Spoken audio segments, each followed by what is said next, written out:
Assalamualaikum warahmatullahi wabarakatuh. Guru nu dipika hormat sareng sadaya murid anu kusim kuring dipika cinta. Hayu urang sasarengan ngucapkeun syukur ka Allah Subhanahu wa taala anu parantos masihan nikmat sareng karuniana. Kitu oge kasehatan anu anjeunna parantos nyayogikeun. Sangkan urang sadaya biasa ngumpul di kagiatan ieu.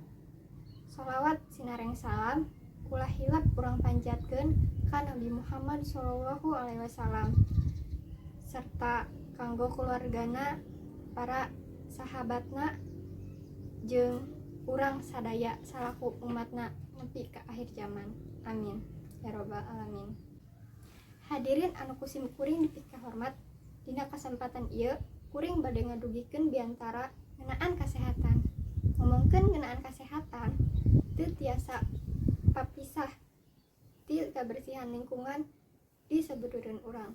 Kukituna hayu urang sasarengan nyieun lingkungan anu bersih pikeun kasehatan diri urang. Kasehatan sorangan mangrupikeun titipan ti Gusti Allah Subhanahu wa taala anu kudu urang jaga.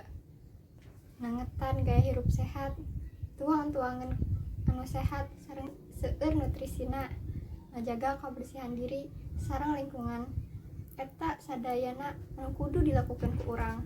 Maribasana nyarios ngajaga angkung sae tibatan ngobatan. Kukituna urang sadaya kedah ngajaga kebersihan diri oge lingkungan. Kusabab biasana jalma teh lolobana henteu sadar gaya hirup sehat sareng henteu paduli kebersihan jeung kasehatan. Eta teh salah jeung parah pisan. Hayu urang ngurus kasehatan urang dimimitian ku diri sorangan teras keluarga pangdekeutna. Upami sadayana lancar, lingkungan ge pasti bakal dijamin kabersihanana. Mung sakitu biantara anu ringkes ti kuring. Mugia biantara anu pondok ieu tiasa mangpaat khususna kanggo diri pribadi sareng sadayana. Upami aya kalepatan mugi dihapunten.